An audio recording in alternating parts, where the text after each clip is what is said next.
Hi guys, welcome back to the Read Along channel. I am so sorry it's been so long. I've been really tired, life's just got really busy.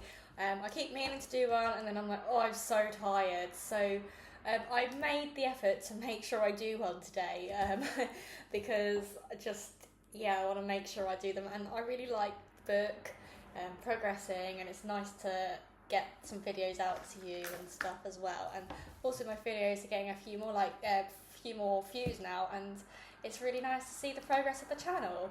So that's all down to you guys, so thank you so much. I just thought I'd let you know that you might hear some background noise tonight because there are some motorbikes going down our house. There's like a bike meetup nearby where I live, so it might be a little bit noisy here and there.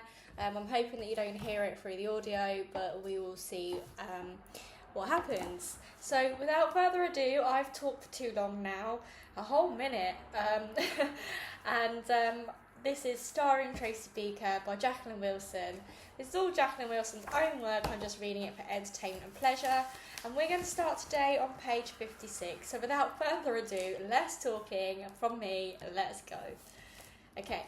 Hey, gently with that glass, says Cam. Shh, and I don't listen to me. This is private, I hissed. I took a deep breath.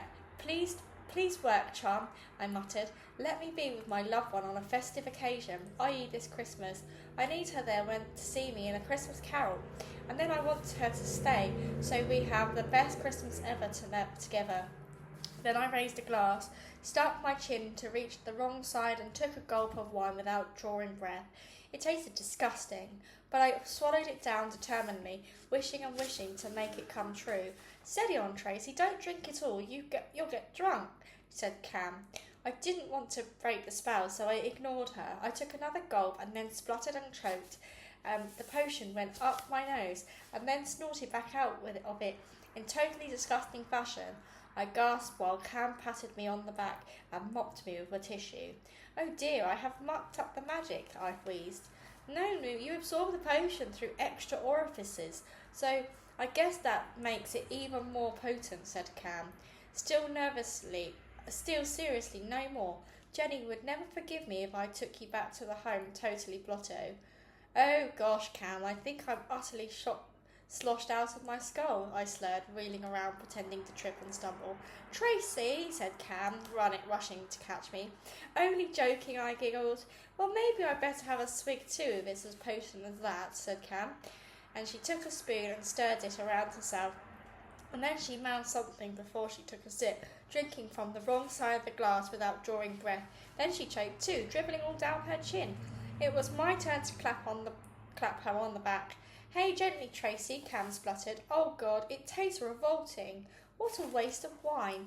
Let's hope it jolly well works for both of us. So who's your loved one, I said.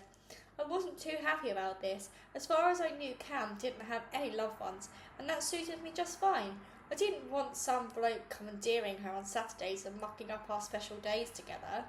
I knew what blokes could be like. That's how I started off in care. My mum got this awful monster gorilla boyfriend, and he was horrible to me, so I had to be taken away. I'd just like to see him try now. I was only little then. Well, I'm still quite little now, but I am incredibly fierce and a ferocious fighter. Just ask Justine Bash to a pulp Littlewood. If I encountered a monster gorilla boyfriend now, I'd karate chop him, and then I'd kick him downstairs out of the door out of my life. If Cam's anonymous loved one started any funny business, then he'd definitely get treated the same way. Beware the Beaker boyfriend deterrent. You haven't got a boyfriend, have you, Cam? I asked her as she fixed me a fruit smoothie to take away the terrible taste of the potion. A boyfriend? Said Cam, looking really reassuringly surprised. Oh, Tracy, don't you start. My mum always goes on at me whenever I see her. She put on this piercing posh voice. Haven't you met a decent man yet, Camilla? Mind you, I'm not surprised no one's interested. Look at the state of you. That terrible short haircut and those wretched jeans. Cam poured herself a glass of wine and took several sips. Oh dear, shut me up whenever I get into the subject of my mum, she shuddered dramatically. Okay, how's about trying a plate full of cinnamon toast? It was utterly yummy. I had 6 slices. I didn't get Cam's mum phobia. I love talking about my mum. But then I've got the best and most beautiful movie star actress for a mum. Maybe I wouldn't be anywhere near as keen if I had a snobby old bag from Mum like Cam did. I usually hate when Cam takes me back to the dumping ground, but I was quite cool about it this evening because I had mega things to do. I raided Elaine's art therapy cupboard, I maced at picking locks, and helped myself to lots of bright pink tissue paper and the best thin white card and a set of halfway decent felt tip pens. It wasn't really stealing, I was just using them for dead artistic and extremely therapeutic purposes. I shoved my art materials up my jumper and shuffled my way up to my room and then proceeded to be creative. I was still actively creative when Jenny knocked on my door. She tried to come in, but she couldn't, on account of the fact that I shoved my chair hard against it to repel all intruders. "What are you up to in there, Tracy? Let me in." "Do you mind, Jenny? I'm working on something dead secret." "That's what I was afraid of. What are you doing? I want to see." "No, you mustn't look. I'm making Christmas presents," I hissed. "Ah," said Jenny. "Oh, Tracy, how lovely. I'm sorry, sweetheart. I'll leave you alone. But it's getting late. Switch your light out soon, pet."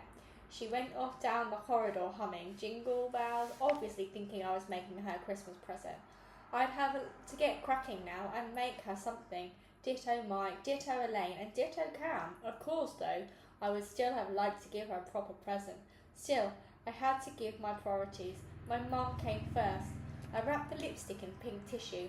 Then I cut out a rectangle from the cardboard, drew a pair of smiley pink lips, and carefully printed in tiny neat letters.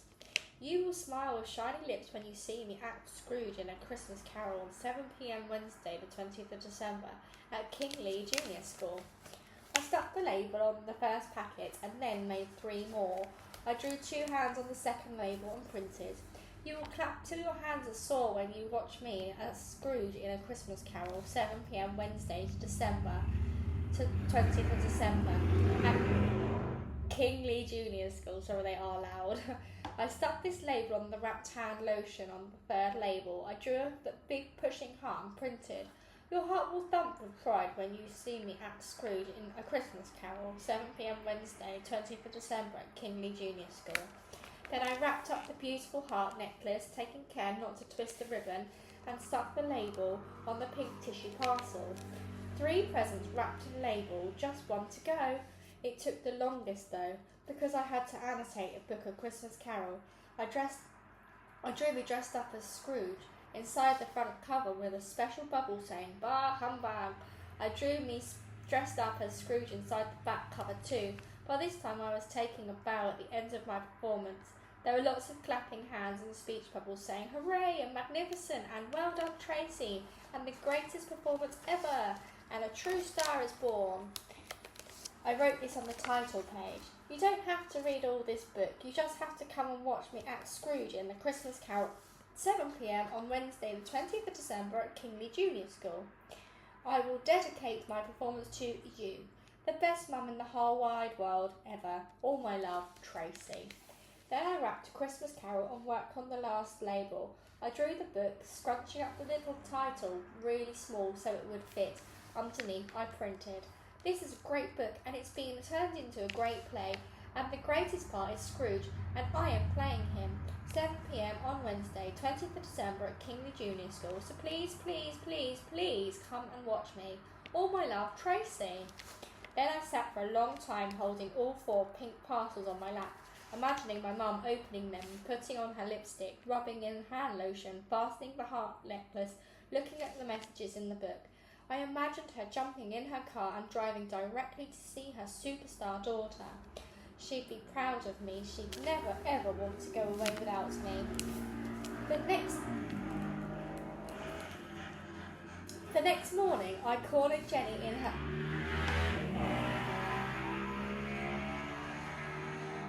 I'm so sorry, guys. I will read these next 2 pages and I think I will stop there. The next morning, I cornered Jenny in her office and asked if she had a big jiffy bag so I could send my present to my mum. "It's a little bit early to send your Christmas present, isn't it, Tracy?" Jenny said. No, these are before Christmas presents," I said.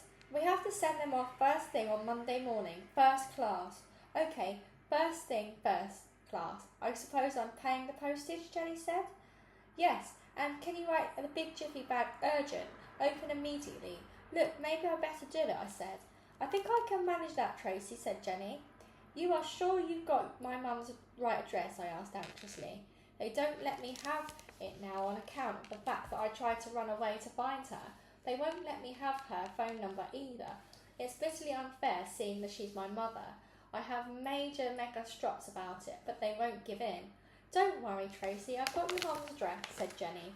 It's just that this is ultra important. I need her to come and see me in the school play, I said. I am so glad you've been picked for the play, Tracy. You will take it seriously, won't you? No messing around or you'll spoil it for everyone. Of course I'm taking it seriously, Jenny, I said, insulted. I was taking it very, very, very seriously, unlike some people. We had a play rehearsal every lunchtime, and half the kids mucked about and ate their sandwiches as they mumbled their lines. The carol singers sang off-key, and the extra ghost whimpered rather than wailed, and the dancers kept bumping into each other, and Weedy Peter kept forgetting his lines. He even forgot which was his lame leg, limping first on his left leg, then on his right. You are just totally useless, Peter. How can you possibly keep forgetting? God blesses everyone, said Justine Big Mouth Littlewood. She seized hold of him and made like she was peering into his ear. Yes, just as I thought. You've not got any brain at all. It's just empty space inside your niddy-noddy head. And that is where I'm going to stop there, guys. So we're on page 68. I'm really sorry about the background noise. They weren't that loud before I started recording. So it's always the way, isn't it? But thank you again for listening. Thank you again for watching. Thank you again for everything. And until the next time I read the book. Bye-bye, guys. Thank you.